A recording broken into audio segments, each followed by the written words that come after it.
Hey guys, Happy New Year and welcome back. I thought I'd make a follow-up video for my build guide, a video in which I will cover most of my recent item upgrades, maybe some things I may have left out in the initial video, and also what you can expect from the perspective of the build as well as from the probable updates from GGG, patch notes and things like that, and what you can also expect in terms of the channel itself. Before starting, I would like to say a huge thanks for the support. This channel is less than a week old. I think actually tomorrow it will be exactly 1 week old. The build guide itself has almost 4K views, and the channel has a little over 1,000 subscribers, which is completely amazing and unexpected. I know it might not seem much, but for me it's really a lot. So thank you very much for the support, and looking forward to making many more videos for you in the future. So let's get into it. The items themselves, I didn't make that many upgrades so far to the build. Still the same weapon, didn't actually get the Spirit Soul Core. Still the same helm. This is actually the first helm that I had on this build. I have it since the campaign and had a lucky corruption on it. Have been trying to get the 60% increased maximum life roll on one since, and I've gone through like 30, but the best roll I got was also a 57, so maybe in the future, who knows. It's not really expensive to try and roll one. It just takes some time with all the trading. Yeah, same armor, same shield with the somewhat lucky corruption. Just a side note, the best corruption you can get on this shield is actually a 5% maximum life when you block. Second best one would probably be like 3% to maximum block. One of the upgrades that I got were some breach rings. I was using Venture Gambles last time. The breach rings are a net upgrade. They provide almost as much rarity with almost double as much life and some added benefits. So there's no reason to go for Venture Gambles. Just go for breach rings. They are better. I tried to corrupt this one, then didn't get lucky, but at this one I was really lucky. This has a total of 44 increased rarity, and this can be increased up to 80 or 90% with ingenuity. So I think this is a really great build, great ring for the build. The only useless stat is the mana leech. Doesn't really help us, but all the other stats are pretty great. So I'm pretty happy with the ring. I did get new boots. The old ones were pretty fine, but they were 20% movement speed. I spent way too much time playing with them. I should have replaced them sooner, but they had a lot of strength and dexterity, and I kept postponing replacing them, saying I'll buy them after the next item, and so on. Don't be cheap like me. Buy yourself some 30% movement speed because they help a lot. Not only does movement speed help you clear faster, but like someone said, can't really remember who, sorry about that, but movement speed should also be viewed as a defensive stat, more so in POE2. If you have movement speed, you can move faster, the mobs are less likely to hit you, you can dodge faster, and so on. So movement speed, you can move out of explosions faster and things like that. So movement speed is a great stat to have. Boots are one of the only items you can get it on. Maybe I think there are several uniques that also have it, but rares, as far as rares goes, boots are the only ones you can get it on. So try to get 30% movement speed on boots with max roll, and the other stats are just nice to have. Besides the boots, I remember I didn't get to mention what charm I was using, but I think it's pretty obvious, or should be obvious, that you should be using anti-freeze charm. The only time I swapped to the chaos one was on the King of the Mists. If you're interested in that fight, I have a video doing it and some helpful tips in the comments, so check them out if you want. Uh, and I think that's about it. Oh no, I also didn't talk about the anointment last time. When I made the first video, I had this anointment right here. I was using it just for the block chance to get 75% chance to get capped. The second effect, the stagger bar empty and faster, is not really that helpful, but I just got this because it was a cheap block anoint. Now that I got some more currency, I swapped it. I got this one, but this one needs a fear emotion, instilled emotion. This is much better because it gives the same amount of block chance, but it also gives 1% movement speed for each time you blocked in the last 10 seconds. And you block a lot. If you have a pack like 10 mobs attacking you, they can hit you for like, I don't know, 20, 30 times in 10 seconds. So those stack a lot and pretty fast. So after you fight a pack of mobs, you usually get a really big speed boost. Yeah, that's about it for item upgrades. I didn't mention the jewels. I remember someone in the comments asking me about jewels. I do have some unique jewels. I have 3 Grand Spectrums with the max life. These are quite expensive now. I think I got them when they were a bit cheaper. Not required, but nice to have. I think I know I corrupted this one myself and got Cannot Be Blinded. The other ones I got them directly corrupted. Either one is fine. I also managed to snag a Prism of Belief with +3 level of all Sunder skills, which is an absolute beast of a jewel. This might be expensive. I got it for a few divines, so I was really happy about it. A better version would be probably Ancestral Warrior Totem. That would give you like 15% more damage than this one. This one only gives you 25, and Ancestral Warrior Totem will give like 40. But it will also increase or drastically increase the health cost of your totems with like 200 more per cast, which will impact your build. But also this is really expensive, so don't expect it to get it anytime cheap. The only one I saw on the trade site was like 95 divines, and it was on sale from Jinibu, I think. So yeah, it's really not necessary. Don't expect to get it soon, but yeah, it would be cool if you do get it.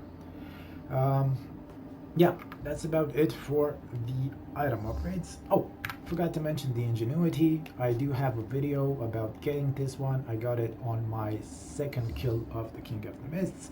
Was unlucky on the bros, but I plan to divine it. Actually, I might divine it at the end of the video, so stick around for that if you want to see it. I have a few divines and I'll try my luck. But yeah, like I said, this is about it in terms of gear upgrades. I don't think there's anything else I should mention here. Let's move on to things I want to clarify from the initial video. Something very important is that I claimed that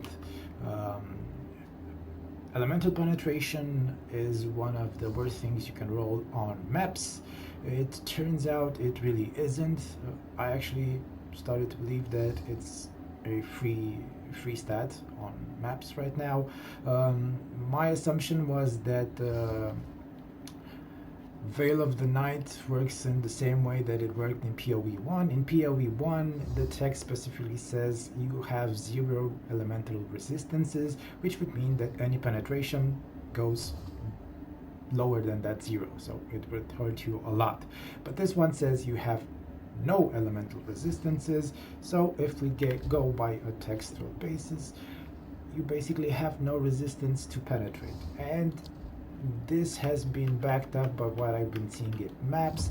I've ran quite a lot of this type of maps with elemental penetration, and it doesn't seem to have any effect. So we will add this to the list of modifiers that we get for free on maps. Some other modifiers that are also free are things like minus maximum elemental resists or elemental weakness. All those things we are completely immune to them.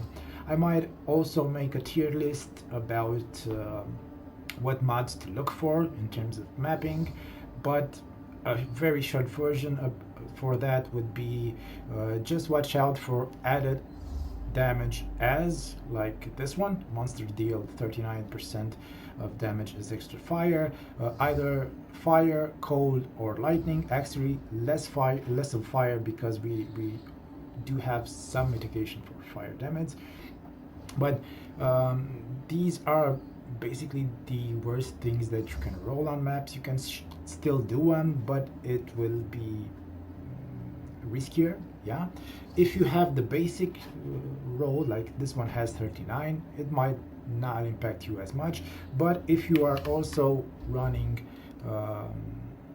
Atlas nodes that buff explicit modifiers, this can go up to like 70%, or if you have two of them on the same maps, that can drastically increase the chance of you failing the map. So just be careful for these. Another one I will add is burning ground. It's usually something easy to avoid, but it's just annoying because it stacks with, I don't know, obstacles and monsters, and because we don't have any resistances, we can't really stay on it too much. So I would just avoid that as a map mod. There's no reason for you to try and do it. I've done absolutely every mod since now, and it's perfectly doable. But if I was to avoid some mods, those would be deal X damage as extra cold, lightning, or fire, or burning ground. You can still run those, but there's no reason to, since maps are like 1 or 2x. Just avoid doing them. You will have a much easier time. Okay, that's about maps. Yeah, for future upgrades in terms of the build, I might look into, I will for sure look into getting a level 20 gem. I haven't gotten one yet. And something more you can do is try to get a +1 corrupted gem, like I have the Sunder one. This one is +1.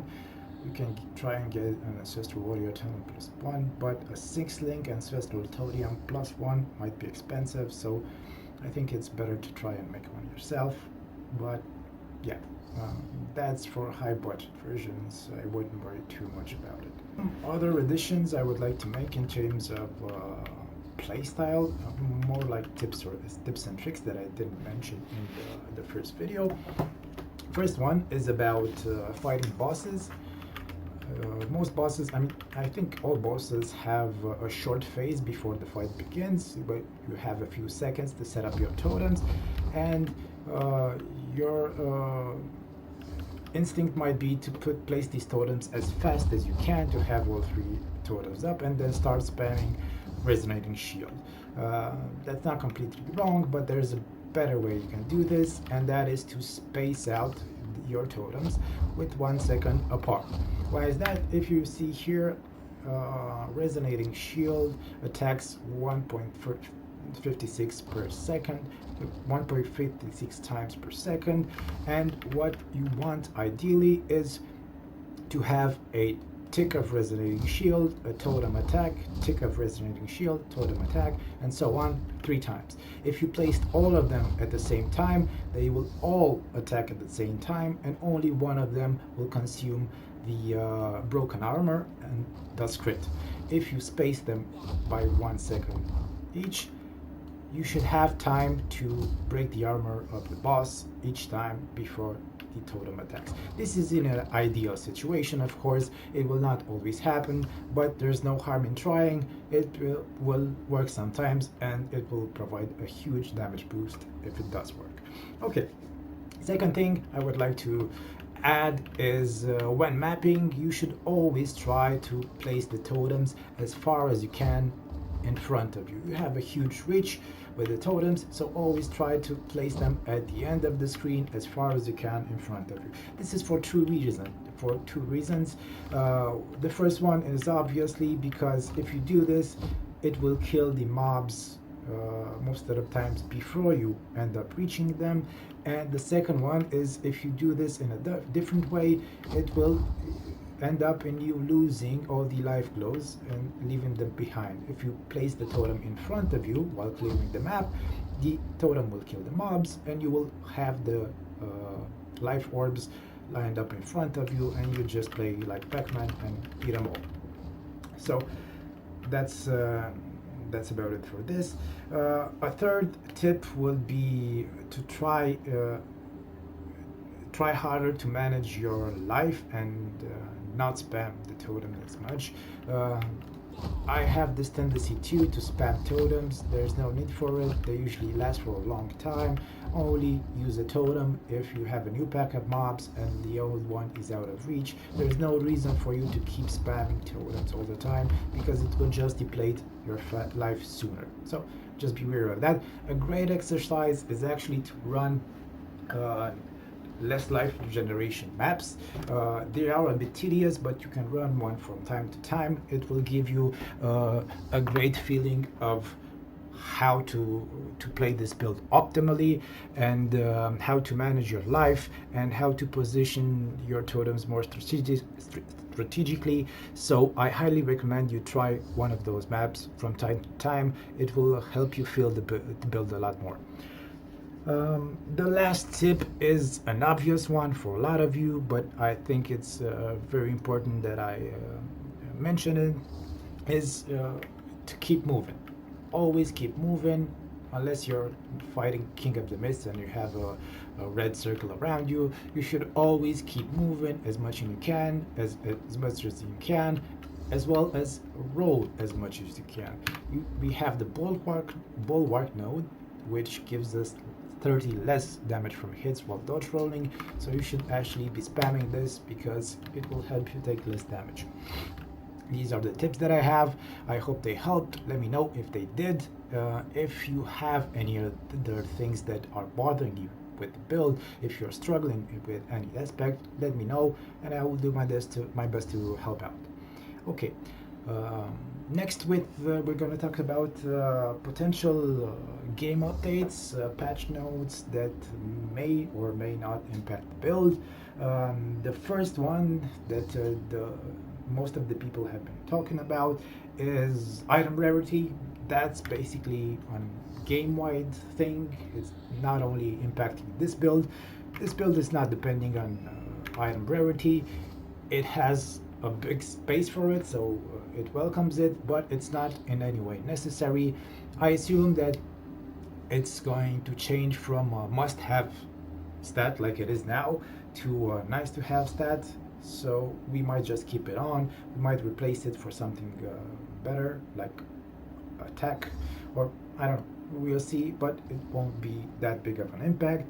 Another thing that will impact the game itself and not build specifically, or something that may happen, is a potential nerf to on-death effects. I've seen a lot of people talking about that, a lot of people complaining about it, and to be honest, most of my deaths were from on-death effects, either explosions or burning grounds. They are usually easy to avoid, but they can be annoying in some instances. I can't say I feel like they must change it, but it would be a welcome change. Why not? Okay. The third thing that might change is actually health. A lot of people are complaining about it, about the way that health-based characters are performing. I'm pretty satisfied with how this build is performing, and it's based on health, but other builds are not doing as well. So I think it's safe to assume that we might see some kind of buff to life, whether through more nodes that promote it in the skill tree, or I don't know, higher percentages on gear. It's hard to say, but I think it's very likely that we will see some kind of buff to life and probably a nerf to energy. Another potential change is actually a buff to our ascendancy itself. A lot of people are complaining about how the Blood Mage is performing. A lot of people consider it a trash ascendancy. Some people claim it's a descendancy. Yeah, uh, Mainly because of the first kill that you are forced to take. Its name Sanguimancy. The main issue with this skill is that it boosts your cost at an observed level. So I think it's really safe to assume that there are high chances that we will see a buff to this. It's really unlikely that they will rework the ascendancy over completely, because I still think it's a skill with a lot of potential. But the most likely change that we will see is a drastic reduced to cost. I think it's fair to assume that we might see up to 50% reduced cost for the skill, and that would help the build a lot, because first of all would help us sustain our life pool, and if the buff is substantial, we might actually end up leaving out inspiration from the links and adding a damage link instead, so that actually boosts our damage a lot. We will have to see how GGG decide to approach this. A second way the skill might change is actually at the way that it stacks. Right now, I usually get it stacking to like 8k or 8 some plus k in maps, but it usually gets depleted really fast. This skill gives 400 life every time you eat a health globe, and our totem consumes like 500 life, so they usually get consumed as soon as they are taken, which is sad. Potentially we can get up to twice our health using this. I think I can get to 7k health easy with a well-rolled ingenuity belt, so that would take us to 14k health, which would obviously boost our damage a lot with the core spike, but not at the way it's currently working. Hopefully they will change the way it's stacking so it's easier to stack. Yeah, we will have to see about that. And the third thing would be a potential change to armor. There have been a lot of people complaining about armor. The trend started from Preparedness video. He made a detailed video about it. Long story short, armor is useful for small hits. It's almost useless for higher hits, even if you stack a lot of it, which is why this build doesn't really use that much. If they buff it, they will actually give us a reason to search for some armor on our gear. Right now, yeah, it's really pointless to try and get too much of it. And that's what we can expect in terms of future updates. I'm really optimistic about the build, and we'll just have to see what GGG decides to do in this aspect. Yeah, looking forward to it. Next up, I would like to talk about what you can expect from the channel. What I plan to do is continue my objectives in terms of clearing all the game content with 0 resistances. I'm more confident than ever that I will be able to do this, at least at the base level. We will just have to see how far this build can go in terms of difficulty level. If it caps somewhere, and where it caps, I will be sure to let you know. I will be posting frequent updates in terms of progression. I won't be posting any more map clears because I think it's pointless at this stage. I think I've shown that this build can do tier 18s with most map mods, so there's no point in spamming YouTube with map clearing videos unless there's something really special about a map, some drop or some mod roll, something like that, but otherwise won't be posting map mods. What I will be trying to do is kill all the bosses. Next up will probably be tier 1 simulacrum. I'm going to buy the key and see how it goes. I will be attempting the arbiter. I obviously haven't attempted him yet because I haven't managed to find any citadels. Been unlucky in that regard. We will have to see if I find some. If not, I'll just buy the keys and attempt them like that. We'll also try to beat the breach boss, which I have no idea how it should be pronounced, but it sounds like Shesh or something like that. Yeah, that's about it in terms of progress. What I also have in store is maybe making a 5x per item challenge in which I go over how you should filter for the items in the trade site.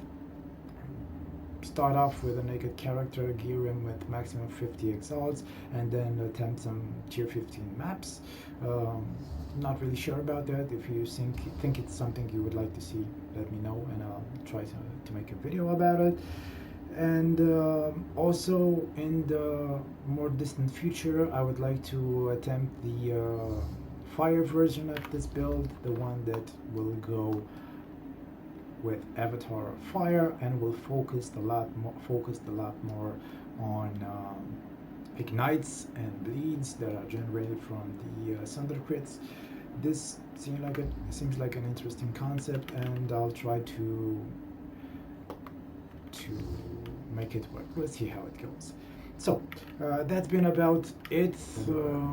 Thank you so much for viewing the video. Let me know if you have anything to add, and also let me know if you have any feedback about the build, if you tried it, if you plan on trying it, or if you haven't, why not? Does it not seem like a good build to you? And if you have, did you like it? Was there anything that you experienced difficulties with? Let me know and I will do my best to try to help. And yeah, thanks for watching the video. Have a great year. Bye.